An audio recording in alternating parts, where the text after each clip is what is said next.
Good morning and afternoon, everyone. I'm Lee Shoquist. I'm the Marketing Director here at Campbell & Company. Welcome to today's webinar, Stairway to Heaven, Working the Higher Ed Gift Year. It's part of Campbell & Company's complimentary webinar series this year. Before we begin today, I'd like to go over logistics. So first of all, close any programs that you may have running on your screen other than this one, of course. Call in using a telephone instead of your computer speakers.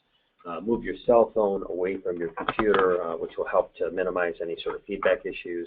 And if you experience any visual issues, feel free to send a chat to Campbell & Company or contact GoTo at 800-263-6317. A few other notes before we get started here. Today's webinar will last about 60 minutes, and for your participation today, you'll earn 1 continuing education credit with CFRE International.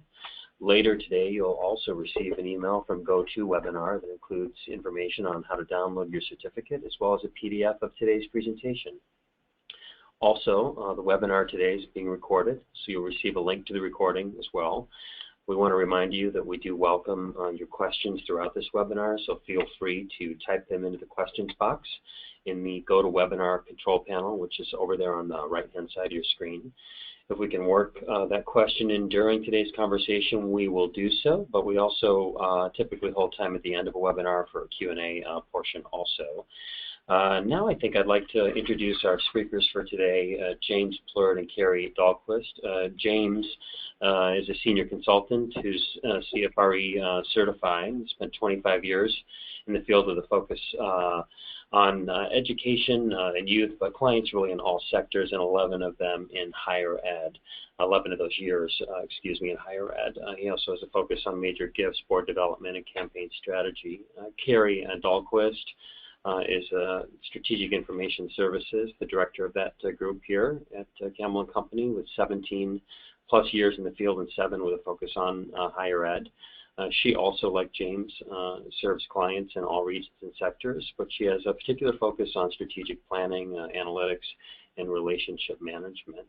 So they're going to be our speakers today. James and Carrie, let's get this started. Great, thank you. Thanks, Lee, and thanks everyone for spending time with us today. I'm very glad to be here and to talk with you about data and campaigns and the many things that you need to consider as you approach them both. Same here. Thanks, Carrie, for joining us today, and I'm really happy to be sharing this information with you. I think it's very important as we look at campaign planning and how to simplify the process. So with that, quick review of our agenda. We'll be looking at a strategy for segmenting donors, and really we're advocating a segmentation that is in 3 main groups: lead, major, and community. We'll also be talking about the use of data to identify prospects. Data and data analytics has just simply exploded in our field, and I think trying to get our hands around what makes sense, what it is, etc., is really key as you begin planning your campaign. We also want to talk a bit about qualifying prospects. What does a qualified prospect mean? How do you identify that person or group of people? And then also mobilizing your staff and volunteers most effectively. But before we get going, we have a poll, and occasionally we'll have a poll. We'll have 3 polls today, and Lee, why don't you kick this one off? Sure. So as James said, we're going to be reaching out to you a few times here during the next hour to get your thoughts around a few of these topics. And the first one is, where are you currently in your campaign cycle? And you'll see there's a few different options to respond there. Are you currently in the planning and prep phase of the campaign cycle? Would you say that you're in the silent phase, or what could be called the nucleus phase? Have you moved forward to the public phase of the campaign cycle? Or maybe you're a little bit further along and you're in the final phase of your campaign cycle, or maybe you're in the wrap-up, as we call it. So take a moment there and consider those 5 different options and share your thoughts on where you are in your campaign cycle. Thanks, Lee. You know, everyone says, especially at colleges and university, you're always either in a campaign or planning for one. So it'd be good to know where folks are in that particular phase. We also find that there's been a big uptick in inquiries that we've had from higher ed potential clients, which leads us to believe that there are a lot of campaigns underway at this time. Before we get to the results, I just want to ground us in one thing. If you take away from this webinar, you know, university campaigns, really every campaign are built, I think, on two key foundations. One is a big, bold vision for transforming the world, and I think that higher ed has a particular advantage here in terms of the breadth and depth of programs that they offer, but really coming to terms with what is the vision that this campaign is putting forward that is inspirational and transformational, and also identifying donors whose personal mission statements align with your vision. We'll talk a little bit about what I mean by a donor's personal mission statement, but I think spending time getting to know that aspect of your donors will really pay off in the long run in terms of finding that critical financial support for your vision. Before we move on, Lee, do we have the results of the poll? I think we've got the results here. And so it looks like some interesting results here, more than half. So I think we're looking at about 51% of those who responded are in the planning and prep phase, so quite early in the campaign cycle. In the silent phase, or nucleus phase as we might call that, we're at about 34% of you, and then some smaller percentages further on down the cycle. The public phase, we're looking at 9% of you are there, final phase 4%, and just 2% of those who are participating today would say they're in the wrap-up phase. So we have a healthy number that are really in the planning and prep section. Mm-hmm. Well, that's great. That's very apropos to what we're going to be talking about. So, so that's great. So let's move on to the next slide on what we consider the more traditional view of how campaigns are run. And I've worked on as a development director on 5 capital campaigns, and as a consultant in many others. And one of the things that I find is that, especially at universities, the campaigns tend to be based solely on the university needs. So there's a large strategic planning process, master planning process. All of the university faculty, the deans, et cetera, come together and come up with a view of what needs to happen in the next 10, 15, 5, whatever time period. But really little effort while that's going on to learn what are your donors' philanthropic needs. What is it that your particular group of donors are looking to accomplish with their philanthropic dollars, not just for supporting the university, but what are their lofty aspirational goals, and how can we bring the two together? Secondly, we find that campaigns have a very elaborate volunteer structure, and particularly at universities, there seems to be this need to have an overarching campaign steering committee and then a plethora of subcommittees that I find just become too unwieldy and collapse under their own weight, and staff winds up just running the campaign, or worse yet, can't run the campaign effectively because they're servicing their volunteers. Next, cultivation of donors really happens too late, and it's sort of on the fly. So donors are identified as part of the campaign launch, and even though we have donors who have the capacity to make say a $50,000 or $100,000 gift, we haven't really done our cultivation, so we're trying to cultivate them within the constructs and confines of the campaign. Most university campaigns are multi-initiative, which means there are a number of different initiatives that are as part of the campaign structure. If we could go to the next piece. And then lastly, we find that we get so wrapped up in our current campaign that there's little to no foresight to the next campaign. And really, part of the success of the campaign is, are you building that donor base for the next campaign at all stages, but primarily when you're at the more middle end of the pyramid and at the lower end where you're trying to acquire donors. So anyways, that's sort of our sense of what the traditional view is. And we'd like to put forward in this webinar an alternate view of a campaign.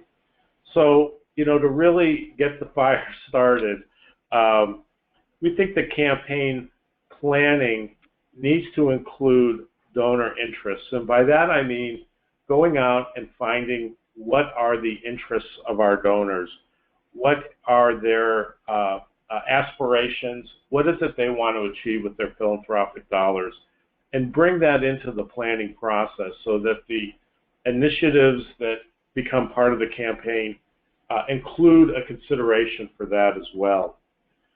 We also feel that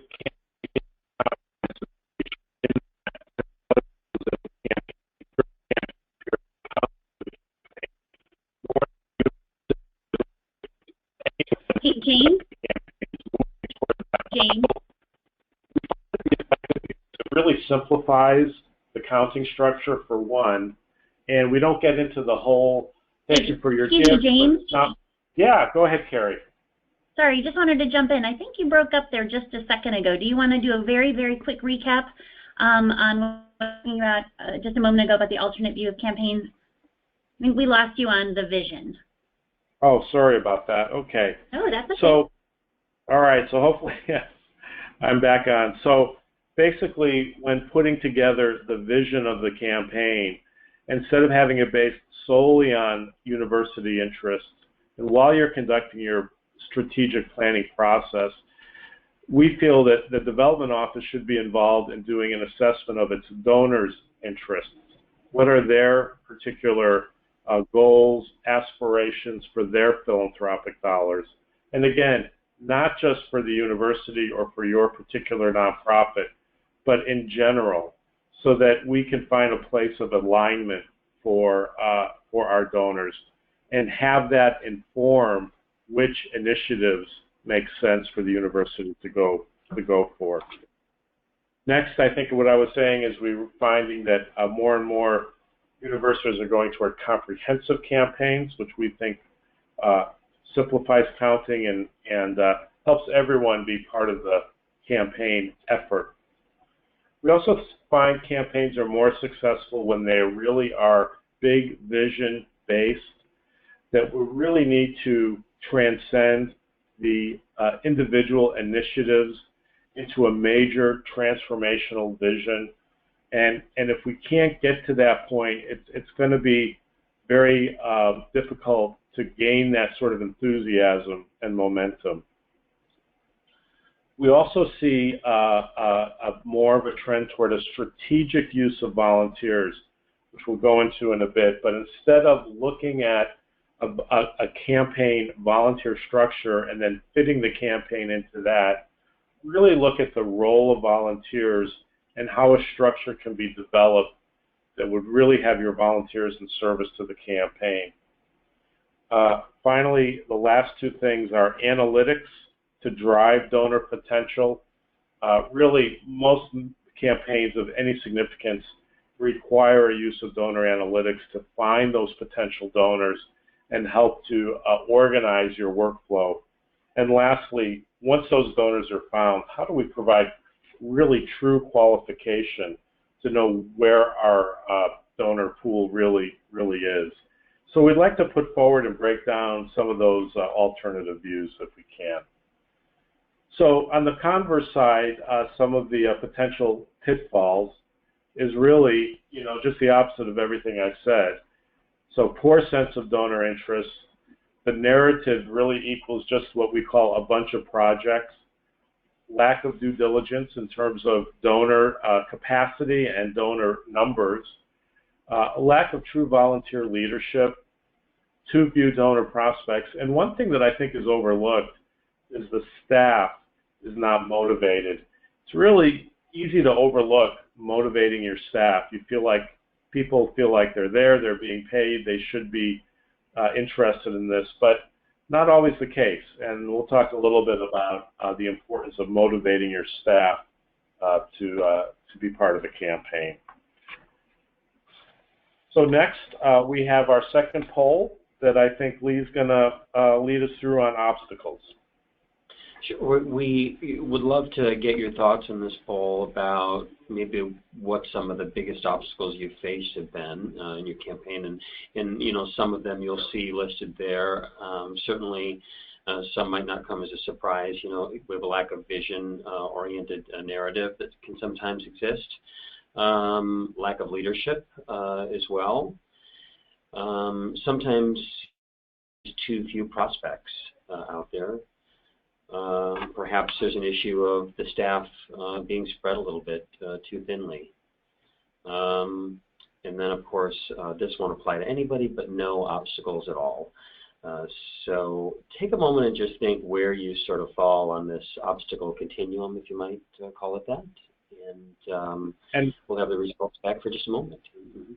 Yeah, I just want to reiterate that I think this is a good exercise to go through because really finding those obstacles helps to orient your planning as to which areas you really need to address before before you go into launch mode, because you certainly don't want to try to be in fix mode while you're trying to also run the campaign.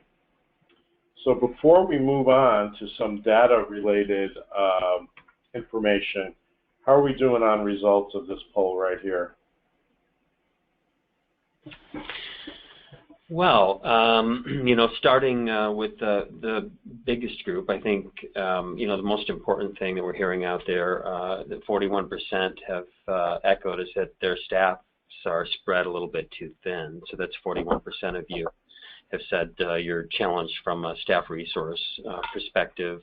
Interestingly, the next highest response rate was at 27%, and that was that there are just too few prospects out there. As we look down a little bit further, we're talking about a lack of vision-oriented narrative that came in at about 16% of you, lack of leadership at about 14%, and then a lucky 2% said they have no obstacles at all, and so. And we want to invite that group to be guests on our next webinar. Right. Right. Well, that's great. That's very interesting. I really think that after the staff is too thin, the rest of them are fairly, you know, in the same ballpark. So let's dive into some of those obstacles and how we might address them. And we'll move into the role of data in fundraising, and Carrie is going to lead us through this section. Thanks, James. You know, it might just be my particular set of experiences, but I often find data to be accessing the right data and utilizing it appropriately to be one of the biggest obstacles that I've faced in campaign planning. So I'm happy to be here today to talk about it. I just want to sort of acknowledge that there have been so many advancements in recent years using data to drive decision making in our industry. Increasingly, data tools like scorecards, metrics, ratings, we hear about modeling and other tools like that. They're critical to our plans, critical to our success, and really, really important in our communications, especially with board members. And I just want to acknowledge that if they are important in our day-to-day operations, they are even more important to our campaign operations and planning. So we want to take just a few minutes today and talk about, in the context of campaign planning and prep, which it sounds like many of you are in that stage right now, we want to talk about the role that data can play in your major campaign and how you should incorporate it into your planning exercise. Before we kind of jump into sort of specifically how you can use data, I just want to acknowledge that there's a lot of different kinds of data out there, and we won't go into all of these right now. There's a lot of buzzwords and a lot of different forms of information that can be really, really helpful at different points along the way, and I just wanted to acknowledge some of them here. We've got kind of them broadly categorized into analytics, prospect research, data hygiene, online surveys, and benchmarks. We're going to spend probably more time today talking about analytics and the importance of those descriptive, predictive, and prescriptive analytics. So when we're talking about descriptive, we're talking about reports and scorecards, a lot of the kinds of tools that most of you probably already have in practice already, although when it comes to campaign mode, we always want to get better at reporting out what we've done.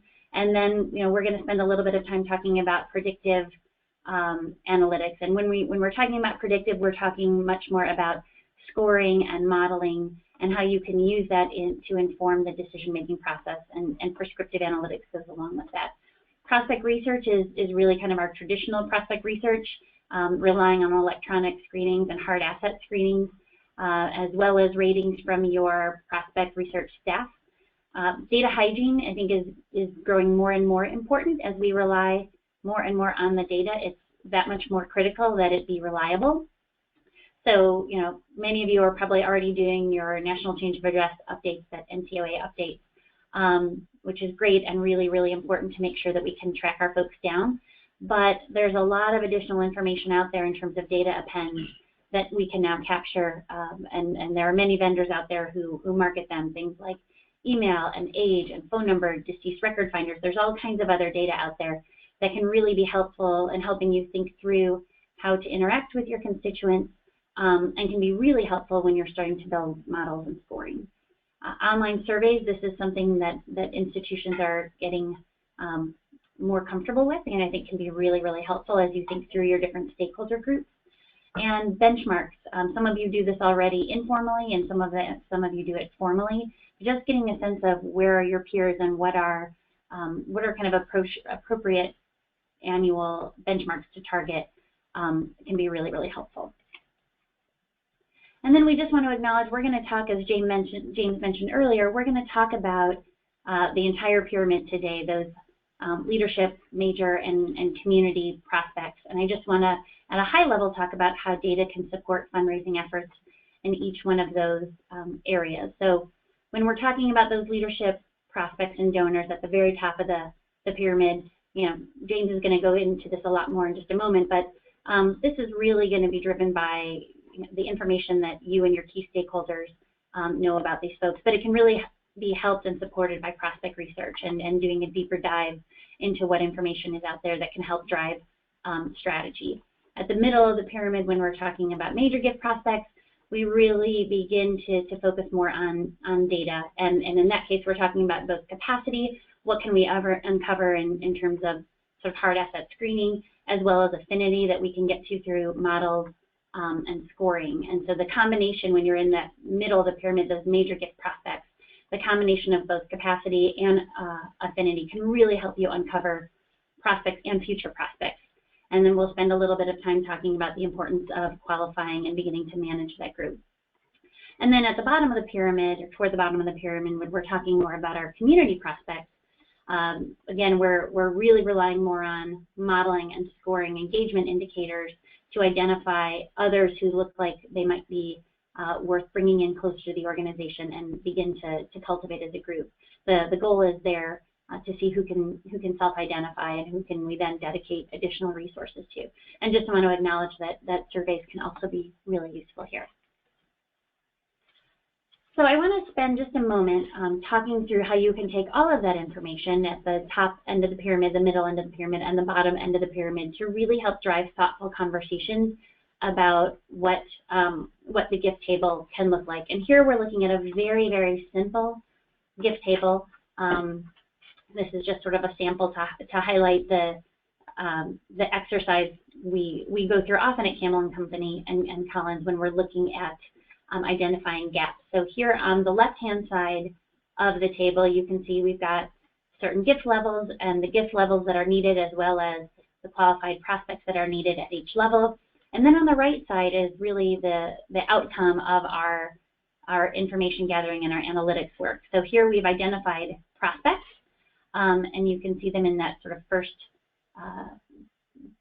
white header column, prospects identified. And then we're looking at prospect gaps. I think this is really, really important, and it's an important step in our exercise to take a look at, how many prospects do we need, how many have we identified at the outset of our planning efforts, and what's the gap. And then there on the far right side, you can see we've got additional kind of future prospects who have been identified. So these are folks that, based on our scoring, based on our modeling, may not be engaged enough yet with the institution to be considered valid prospects for this campaign, but based on their capacity or based on the network that we have or access points that we think we may have to them, we don't want to forget about them. Some of them can certainly be converted throughout the campaign. So I think starting with this kind of exercise really just gives you a solid grounding in where are you going to need additional prospects, and can really help inform conversations about where they'll come from. And then, once you've identified your prospects, I think that really sets us up for how do we qualify them, how do we move them into active management, and how do we move them along in their relationship towards solicitation. So I think, we want to just kind of take a quick pause right here. I know we've got another question for us about how folks are already managing their data. Sure. So really, as Carrie said, the question is how are you currently managing it and how effective is it for you? So we're going to ask you in this question if you could rate the effectiveness of your use of data, really from cutting edge all the way down to kind of not having an understanding of data. So the first question there would be, how cutting edge are you in terms of working with your data? Are you harnessing, leveraging that, and is it fully supporting your fundraising efforts? So are you at the top end of that scale? Are you maybe somewhat effective at this, but you could be more effective? Do you wish you could be doing more? And would like to learn ways to be able to do that? Would you say that the effectiveness of using data is what we might call spotty? And then, of course, there on the bottom you can see the last option, the data, what data, which is just a lighthearted way of saying we're not quite there yet and have sort of a long way to go. So take a moment and just find out where you fit in terms of these options, and we'll be right back with the data in just a moment. The data on the data. The data on the data. Great. So should we go to the results, or do we want me to go one more slide here? Oh, here we go. Yeah, we've got the results in already. Folks are really quick on this one. So interestingly, right in the middle, we have the biggest segment. 54% of you are doing some, but say you wish you could be doing more. So there's room to move up there. And then we look at 22% is the next largest segment who say that you're doing this effectively. And then we look down and we have a group that's 17% who say that they're somewhat spotty in terms of understanding and harnessing their data. And then tied at the bottom are the top and bottom end of the scale, which is quite interesting. 3% say that they're at the cutting edge of effectiveness with data, and 3% say that they're not there at all with the lowest option of data, what data. So as the data person on the call, I find it interesting that this is sort of a bell curve. And I think that, at least, James, I don't know what you think, that kind of resonates with me in terms of what I see out there in the field. And I think people are, as I mentioned earlier, I think people are getting better and better at acknowledging that there are opportunities out there, but frankly, it can be a little overwhelming sometimes. And we have limited resources in our shops and limited time and limited training opportunities for our staff. So it doesn't surprise me at all to see that number right in the middle be the highest. Mm-hmm. Yeah, I agree, Carrie. I also think there's a fair amount of data anxiety out there. I think that folks know that the field is really moving ahead and with the different kinds of analytics and modeling, et cetera, and that sense of I know I could be doing more, but I don't really know what that could be, I think is a very prevalent theme out there. So hopefully we'll try to get to some, how much is enough kind of a place when it comes to data, and how do you really tailor something that fits your particular needs as opposed to what everyone else is doing. But the first place I want to focus on is the top of the pyramid. And when Carrie showed that chart, the gap analysis chart a few slides ago, we looked at gifts needed at, say, the $1 million or $5 million range. And again, for your organization, that may be, astronomical, or it may be right in line. It doesn't really matter. But you all we all have those gifts and those donors at the top of the pyramid. And it really is an art more than a science in identifying those people, because let's face it, for most of our organizations, the number of people that can give $5 million or $1 million, it's not huge. We basically know who they are. Could somebody come and surprise us? Absolutely. And analytics that we do for the rest of the pyramid might actually call out a donor or two who we had no idea could give at that level. But for the folks that are there, they're known prospects. And really, the question that I have is that the data that we need isn't so much the type of data that Carrie's been talking about, I feel. It's the last piece on this slide. Do we know their personal mission statement? And I'm of the opinion that everybody has a personal mission statement. And you don't have to go to a seminar, you don't have to go to a workshop to identify what it is. It's something that we're walking around with, that every person has, that's based on values, but really, more importantly, life history. So do we know what that personal mission statement is? And do we know it for our donors? I find that research and data is real heavy on, how is their wealth generated? Where does it come from? Did they earn it? Did they inherit it? Et cetera, et cetera. But really, if you're not rounding that out, especially at the top of the pyramid with, what does this person believe in? Where were they born? What was their life circumstances? Did they lose, have they lost family members to a particular disease, et cetera, I think is really, really key. Because if you look in the Chronicle of Higher Ed, and I encourage you to do this, and look at the top gifts that have been given in the given year. Every single one of those gifts is tied to the donor's personal mission statement. They wanted to accomplish something in their life.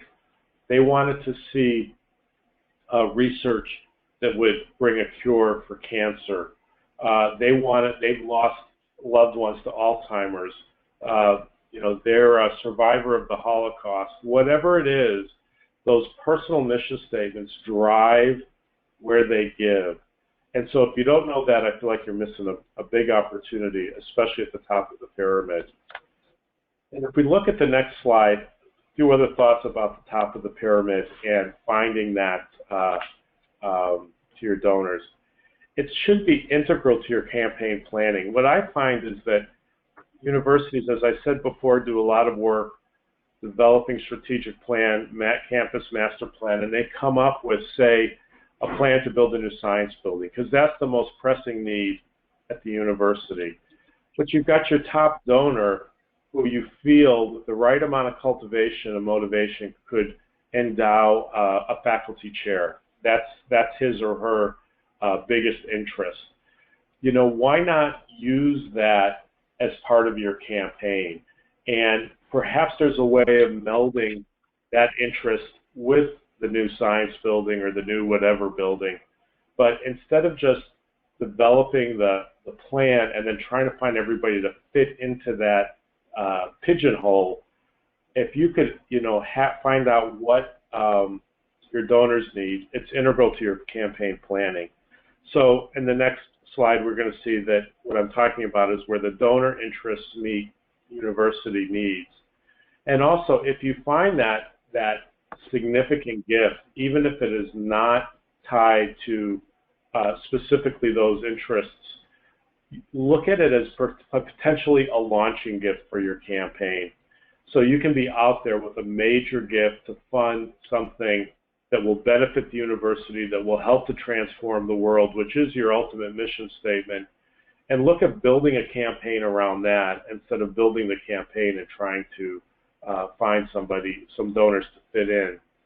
And what a great way of being able to launch that or announce that gift prior to a feasibility study or a campaign announcement, to come out of the gates with that big gift. And also as a leverage for your particular donor to say, not only will your gift help fund whatever the initiative they're interested in, but it really will give us the momentum that we need to do so much good work at our nonprofit.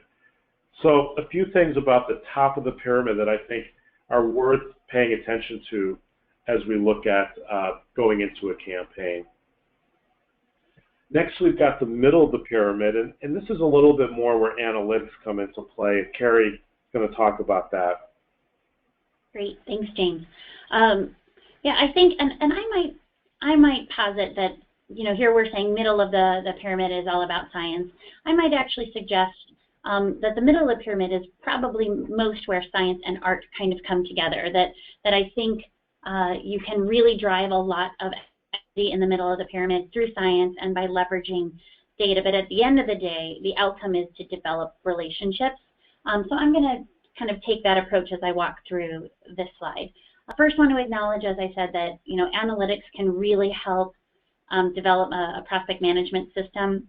And as I mentioned earlier, the importance of knowing something about your potential prospects' capacity, as well as their philanthropic inclination, can really help drive decision points for you in the middle of the pyramid. So having a sense of, you know, how much is somebody able to give, and you've captured that through hard asset screening or working through a vendor, or your prospect research staff has, you know, been really, really busy collecting information on their assets and their giving history.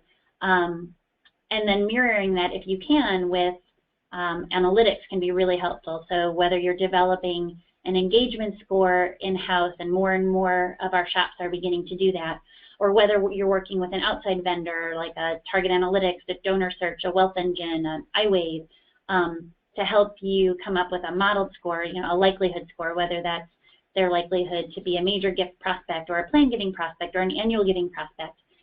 There are a lot of these models out there that can help you begin to kind of segment your donor base. So analytics can help as you think about both capacity and also that affinity, propensity, inclination indicator, and how you work with those two things together can really help drive a highly effective prospect management system. So, you know, once we talk about how you get people into the system, so I've identified a prospect based on their capacity and their likelihood to give, and, you know, because of that, I have a group of prospects at the outset of a campaign who I know look like they could be potential donors to the campaign, but we just don't know enough about them yet to consider them qualified, to consider them legitimate prospect campaign. And we're going to talk a little bit more about qualification in a minute, because I frankly think that this is a really, really pivotal point in our prospect management system that has frankly been overlooked in the past. So once we get somebody qualified and we get them into the pipeline, that idea of really being focused on the movement through the pipeline and pipeline management is critical. And when we talk about pipeline management, we're talking about it not only at the individual officer level and how they view their portfolio and they think about their, you know, the number of visits or substantive contacts that they can make in a given month, because we all have limited bandwidth and we all have a lot of expectations on us when it comes to, you know, penetrating our portfolios and making sure we see everybody the appropriate amount of times, and, you know, moving everyone through the pipeline. So there's a lot of pressure on this movement through the pipeline. And it's important to think about it not only at the portfolio level, but also at the pool level. So you've got individual officers focused on their pool, on their pipelines, but who in your organization is responsible for partnering with them to think through the prospect pool in general, and is it moving? I think that's really important. Remaining committed to portfolio balancing. So as people are moving through the pipeline, let's make sure that we've got the right level of capacity in those portfolios, and we've got the right stages and the right balance of stages. As many of you know who are out there on the front line, you know, somebody in qualification takes a very different kind of focus and attention than somebody in solicitation. And so if you've got, you know, too much of your portfolio in solicitation or the later stages of cultivation, which require a lot of focus and asserted effort within a short amount of time, that can really, that can be a bit of a distraction to an officer. And it can lead to a lot of sort of ups and downs in terms of the kind of the quarterly and the annual revenue that you're bringing in. So for a lot of reasons, making sure that portfolio stays balanced is really important. And I think the key to a lot of this, and again, this is sort of the science part, is making sure that you have reports that can help clarify the needs. So reports that can help show movement through the pipeline, reports that can help you show whether or not portfolios are balanced, management reports that will help supervisors have conversations with their staff about the progress that they're making through the pool, and how they're doing in terms of qualifying. So I think there's a lot of science in this slide, but at the end of the day, that science is really promoting the art of having conversations, of more deeply engaging these prospects in the middle of the pyramid, who many of times we don't know very well before the campaign starts, or maybe we knew them as annual fund donors, but now we want to go to them to talk about a more substantive gift, or maybe they've been major gift prospects in the past, but we're looking to kind of move them up the pyramid and draw them in even closer to the mission of the institution. So I think middle of the pyramid is really kind of art and science. And thanks, and I Carrie. know, James, we're going to dive in now and talk a little bit more about donor qualification, because it's something that you and I are both passionate about. Yes, and as a matter of fact, when we were planning this webinar and talking about the various elements that we wanted to highlight, this really came up, I think, from a sense of its importance, but also, again, a term that's out there that really is pretty squishy in terms of what does it mean? What is a qualified donor? And in my experience, it's often been with university campaigns that you have a donor and maybe they've been giving, $1,000 a year, and we run some wealth screening or wealth analysis, and we find out they're capable of giving at the $50,000 level. So all of a sudden they become a qualified donor at $50,000 because they have an affiliation with the organization and they have a giving history, when really that's a huge leap to make. So we feel that there's really value in developing a process for identifying qualified donors. And we even know of certain clients that have a staff that is committed to identifying and qualifying donors. So obviously we can't know 100% what someone's going to give, but at least we know that we're going after the right donors for our particular initiatives at the university. So, and even if you don't have somebody you don't have the luxury of staff that can actually do this full time, staff, especially major gift staff, are assigned people in their portfolio. So a key part of campaign planning is doing what we call this donor qualification, which is taking the data, their giving history, and perhaps their potential to give at a much greater level, and finding out if that is a reasonable expectation of that particular donor. So we have some questions that we feel are key to determining whether somebody is a qualified donor or not. Carrie will take us through those.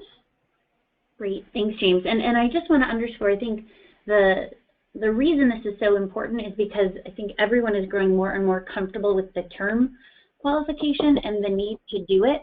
But I don't know about you in your practice, James, but I know certainly me and mine, I'm getting more and more often, we know we want to, we know it's important, we know Campbell and Company says that when we talk about our gift table, we want to be thinking about our qualified prospects, but we just don't know how to do it, like how we get the sense that we're missing some opportunities when we talk about how to accurately qualify prospects. So here are some questions that we've developed and that we've begun working with our clients on who feel like they're very helpful.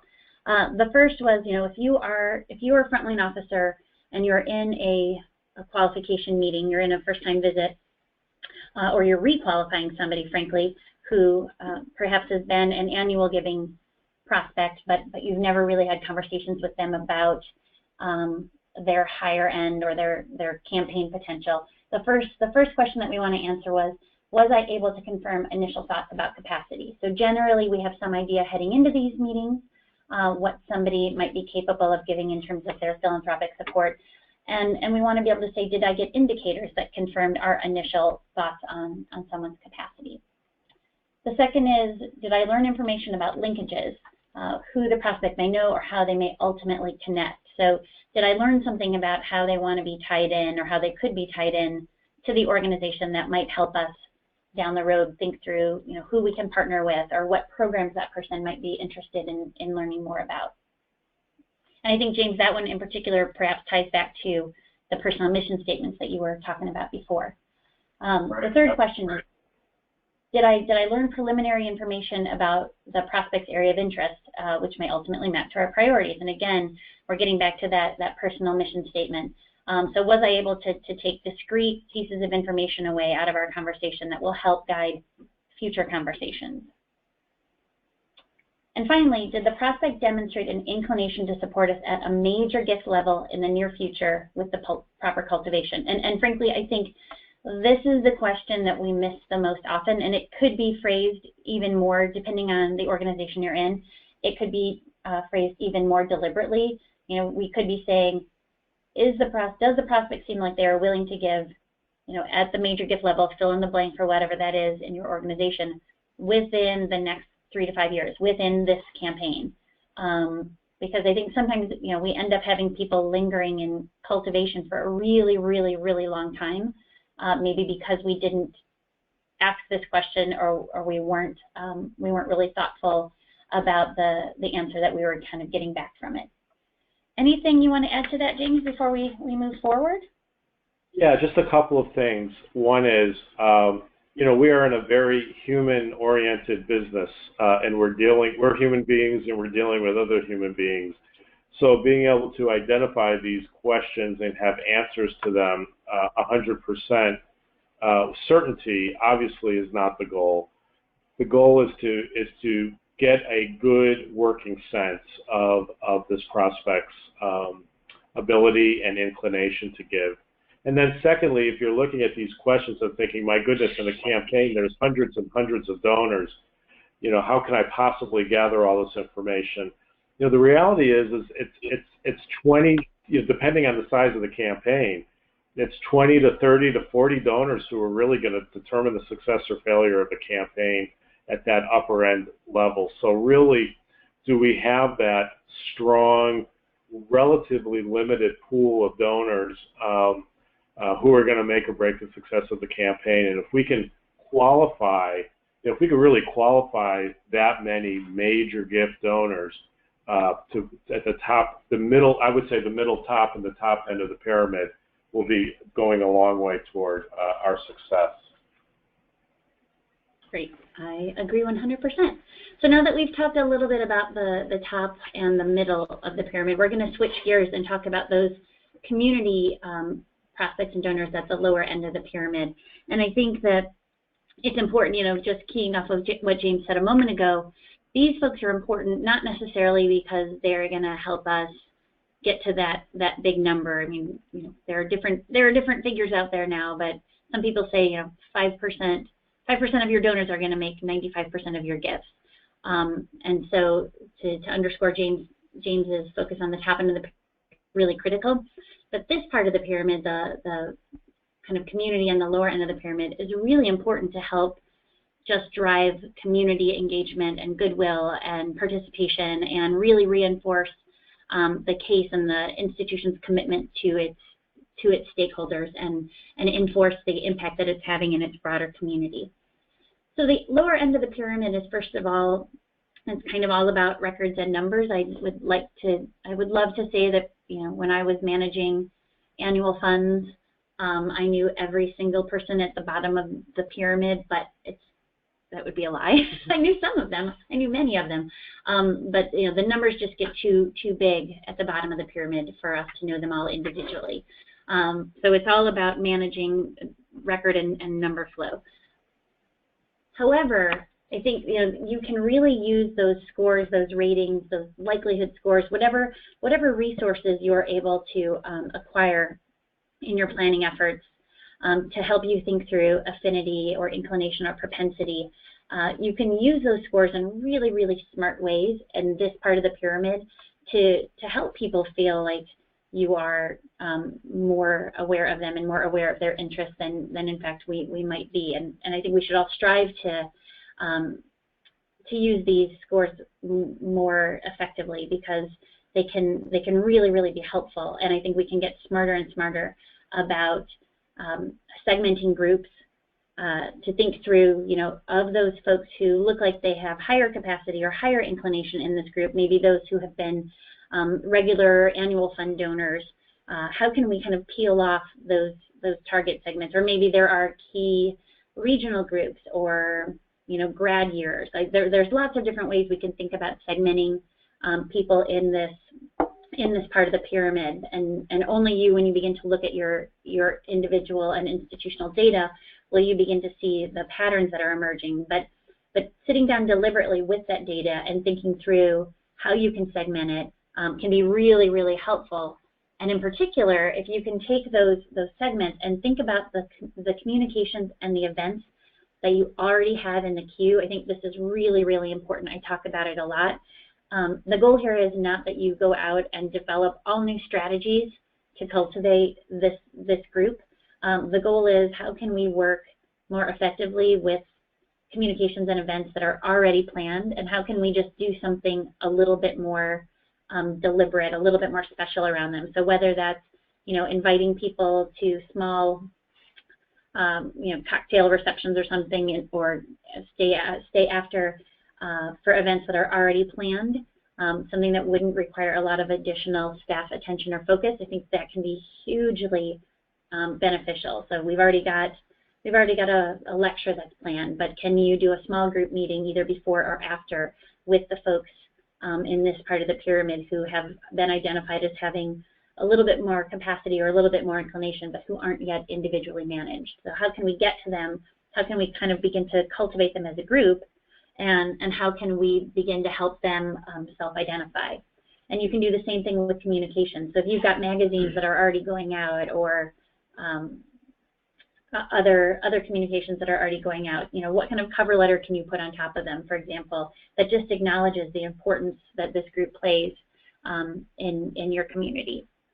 And then I think it's really important, as James mentioned, these folks are not necessarily going to drive our success in this campaign, but beginning to get to know them, beginning to get them to self-identify, beginning to cultivate them will really position you very well for future campaigns.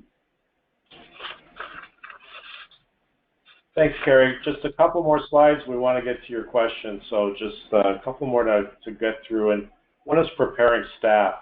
I just want to talk about the importance of staff.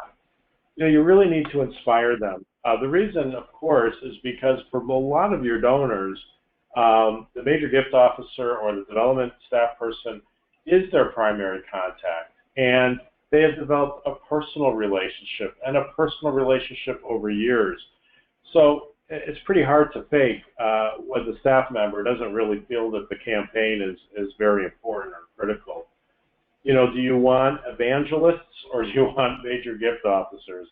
And I think that, really you want evangelists. So how are you involving staff and really doing the same sort of inspiration with them that you're perhaps doing with your board or your campaign committee? Then with staff, the feasibility study. Feasibility studies are critical to campaign planning. Carrie and I were both doing that when we were staff at various universities.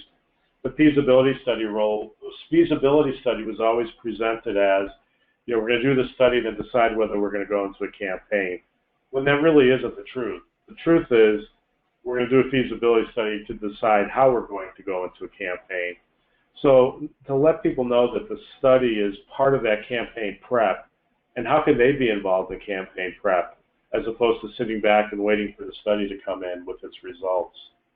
Obviously, training and support is critical to developing your staff, and that needs to be an ongoing thing, in particular about how to present the case and who are your best advocates outside of the staff to be presenting the case. And lastly, clear metrics. That's been an ongoing trend, especially in higher ed. How do you measure the effectiveness of your development staff? What are the metrics that you're going to use? And really critical that your staff know what those metrics are, and that you abide by them in terms of evaluating their performance. So a few things around staff. Around volunteers, finding your volunteers, you know, they're your biggest asset, and they can be the biggest pain in your asset as well. So it's really really important that you find a champion when you look at for volunteers and you build around that person. And we recommend, instead of a elaborate structure, a close-in, hand-picked group. So if there's a particular constituency that you want to get at, say, you know, alumni who played on the football team between these certain years, find that champion in that group, and then build the structure around him, because one volunteer can be worth all the effort, and volunteers can unlock doors that we just can't unlock. Don't skimp on the training. I really find that volunteers are craving for training on how do I go about this, what is my role, and finally toward that, we want to inspire our volunteers. Unfortunately, what we wind up doing is scaring them most of the time. So the last block on the slide, inspire, don't scare your volunteers. Make sure that you're working within their comfort zone, and you'll have the best success with them. And again, find volunteers that will meet your needs instead of building a structure where you're serving their needs. So lastly, we just want to conclude with our points. First, simplify your donor pyramid. Look at the top, middle, bottom. You know, Keystone Gifts, major, community. Deploy your staff resources around those three areas. Simplify your volunteer structure. Recruit effective volunteers and work with them. Using data wisely to identify your prospects. And when it comes to the whole data thing, I would suggest looking at peer institutions who have run campaigns, reaching out to your peers in those institutions and finding out what they did, what was effective, etc. And lastly, qualify. You know, find a way to really qualify those top donors so you can go into the campaign with the biggest chance of success. And with that, Carrie, James, please, could I yes. I just want to add one thing, because I forgot to mention it earlier. We do have a couple of additional resources that are located in the handout section. I'm hoping everyone can see that on the right-hand side of your screen. So as James was talking about managing resources and planning efforts, we've got a couple of handouts both on how to incorporate data into your campaign timeline and how to incorporate data into the campaign budget. So please feel free to download this and download those and let us know if you have any questions about them. Great, thank you. Speaking of thank questions, you, Carrie. Lee, Time have we for questions, gotten Lee. Anything come in? Sure. You know, we're almost at the top of the hour, but we want to get a couple of these in, so we hope you'll stick with us for a couple of minutes. One that just came in has to do with a balanced portfolio. The question is, what do you consider a balanced portfolio? Is there a standard as to what percentage of prospects should be in each status? So, for example, discovery, cultivation, etc. Yeah, I can take a first pass at that, James, and then you can feel free to add in. I think there are standards around kind of what would be considered a mature portfolio, but I would say that it's important to acknowledge that the balances are going to shift a little bit over the course of a campaign. But if we just want kind of an overall benchmark for a mature portfolio, I would say 20% in qualification, 40% in cultivation, 20% in solicitation, and 20% in stewardship. And again, that's going to morph as you go through the campaign and you've got more people, for example, being solicited. Those numbers are going to change a little bit. At the beginning of the campaign, and in particular, if you know as an institution you need to focus on qualification, those numbers are going to be, those percentages are going to be a lot higher in the beginning of the campaign, and should be. So you're going to have to qualify enough prospects to get you know, an active portfolio. Great, Carrie. No, I think that's very reasonable. So thank you. Sure. Well, we have another one here. When do you bring data and analytics in-house versus working with a vendor? I think that's really about resources. So again, we talked a little bit about the various types of data and analytics that are available. My guess is a lot of the folks on the phone already have teams that are getting better and better at reports. So I think the question is, when do you bring people in who can do kind of business analytics, that modeling, that engagement scoring? And I think that really has to do with how much emphasis your program is going to put on it and what your resources are. If we've got clients who use engagement scores to drive a lot of activities, and it's really important that they be refreshed regularly. In that case, I think that's a little bit more advanced operation, and at that point, it's really important that you have those folks in-house who can help you think about refreshing that score regularly, but also be available to help you think through other questions that might arise. If you are perhaps a smaller shop and you want to just focus on the likelihood indicators that we talked about, and that's something that you're going to look at once a year, then I think working with a vendor makes more sense. Kind of a follow-on to that, someone has just sent an interesting one in. This is when you have clients who say they don't need so much planning, they don't need the studies. We know what we're doing, donors get it, et cetera. How do you negotiate that? How do you show the value in all the preparatory work? I think that's probably one for you, James. Yeah, that's a great question because, when we're talking with somebody in a client-consultant sort of relationship, it's hard to tell the client that we know more about them than they do. I think the point is that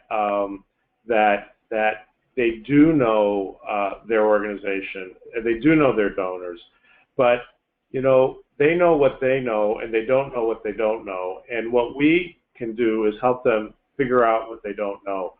So donors, what we find are, especially in a study, will tell us things in an objective standpoint that they won't tell the development director.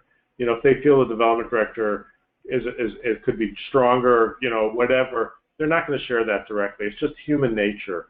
So we kind of dig in and get to the bottom of things better, again, just because we're that objective voice. And then toward the whole data thing, which is why I recommended talking with peer institutions. I mean, there was a day when I could do minimal work on my car. I could change the oil. I could maybe change the plugs. I could do those kinds of things.